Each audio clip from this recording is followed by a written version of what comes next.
I would say the best value place to eat in Alton Towers, in terms of if you've got any fussy eaters in your party, there's somebody for everyone. There's somebody for everyone.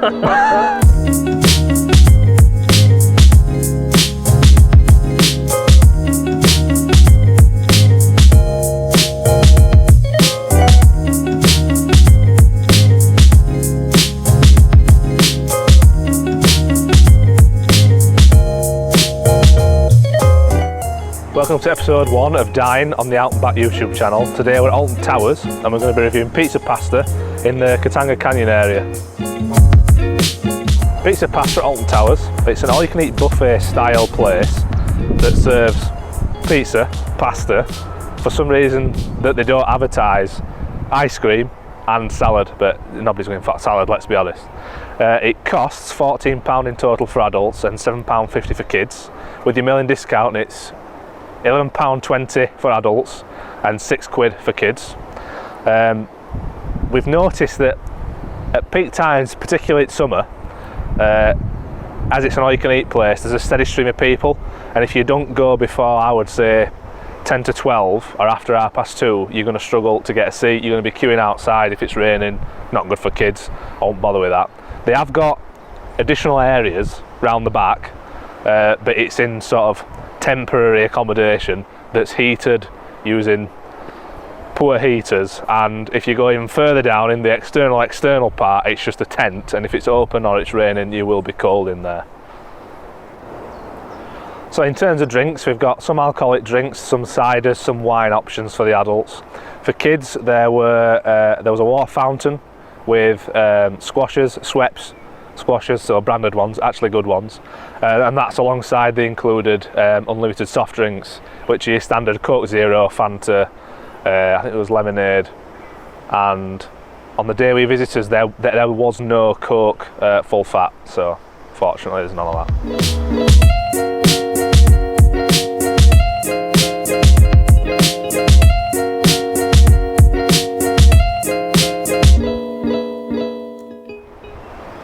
So now on to the main event, the pizzas.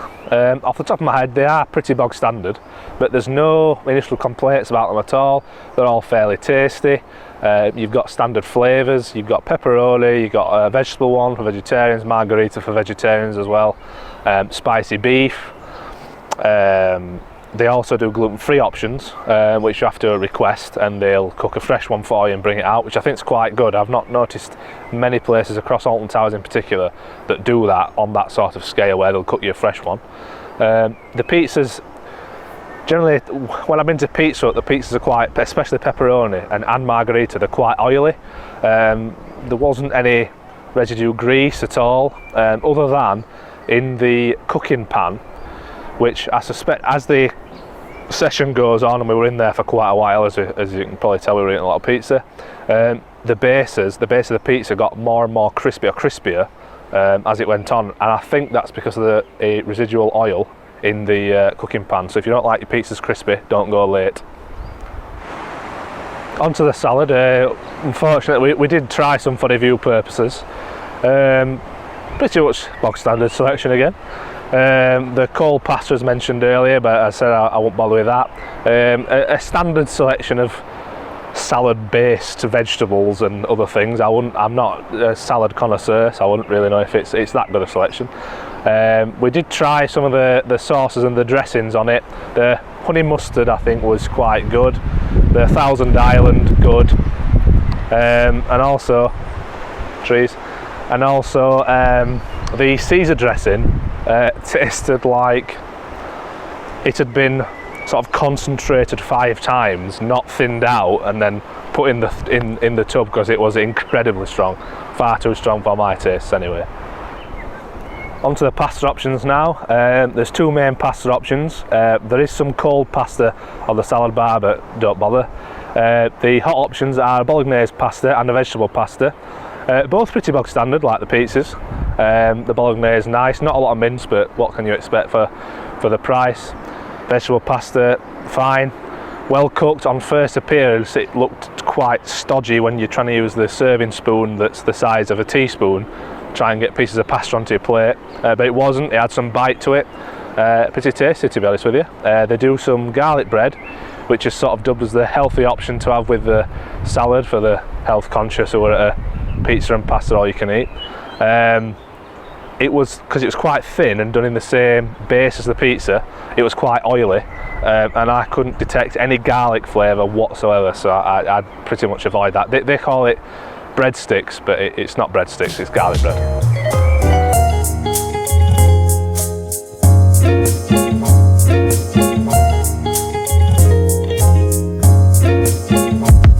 Coming on to changes for 2019. We think it had a refurb sometime summer last year, and the first main change they've made is the addition of the ice cream machines, which I think are by far the best addition. Even though the price has gone up, I think it goes up around 50p a year. They've added in the ice cream, which adds value, especially for kids. They've got 2 ice cream machines that your standard sort of Mr. Whippy style ice cream. I will add it's far creamier, and the texture's a lot better than sort of Mr. Whippy style. And they've got a load of sauces, so they've got caramel, chocolate, strawberry, your standard sauces. The kids seem to be loving it, and we both loved it, so yeah. Some other changes to note are the new payment system. Previously you would pay at the table when you sat down. It was quite awkward because you paid at the start of the meal, which is obviously different to how you'd pay anywhere else. It's now moved on to as you go in, you pay for everybody that's in your party. A staff member radios ahead. Another member of staff comes and collects you, and you go and sit straight down. I will say as well, if the queue, the pizza pasta, and it normally has a queue at peak times, is inside, it's still worth getting in the queue because the throughput's quite high. As soon as somebody vacates a table, member of staff's there cleaning it, putting new cutlery down, radioing it ahead, and boom, you're straight down. There's no messing around on that front. Whether this be a positive or negative change, I'll let you be the judge if you've been to pizza pasta before. They've removed the mac and cheese pasta option. We like to call it mac and grit because it was foul, tasted like flour, gritty in the mouth, but they haven't actually replaced it with another pasta option, which we think is quite poor. We feel like there could be definitely another pasta option on there, maybe just standard pasta with some cheese in it. It tastes better than the old stuff that they used to have.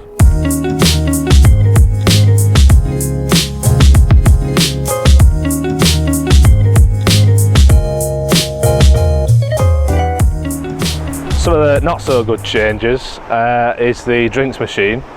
Don't know how it's been changed. We were trying to work it out, whether it were a different supplier in syrup, whether the machines have been changed to dish out less syrup than before or last year, but the drinks were pretty poor. Didn't really taste like Coke Zero at all, or Fanta for that matter. Definitely feel like the syrups have been reduced, and the carbonation rate is ludicrous, as you'll see from the clip that's going to come on your screen. It can take about 20 seconds to fill up a small 300ml cup because the carbonation is just so high, and it takes ages to let the fizz go down for you to put some more in.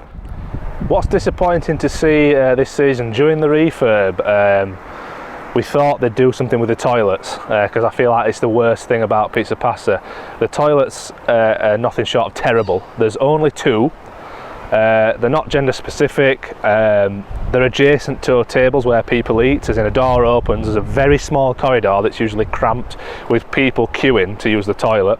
The toilet door handles were broke, they wouldn't lock properly, they weren't particularly clean, something that we always find quite funny when riding the River Rapids, which is directly adjacent to it. There's a questionable pipe that comes out directly underneath where we think the toilets are, and then passes completely unthemed over the top of River Rapids, which we think now that we've told you that, you'll probably never unsee it again. It's unsightly, and they should really do something with it. As a final point, I think pizza pasta, based on its price of £14 and then obviously 20% off with your milling discount, the addition of the ice cream, which wasn't there before, and even though the price is increasing every year, I do think it's the best value place to eat in Alton Towers if you're after a big meal that's going to last you the rest of the day, especially on Scarefest days when the days are longer. If you've got any fussy eaters, there's something for everyone. Just don't go to the toilet, go to the toilet somewhere else. Thanks for watching. We are doing a small tour to Europe in a couple of months to do some European parks. So if you'd like us to do any food reviews for any of those parks or any parks local to the UK, just let us know in the comments below. Cheers.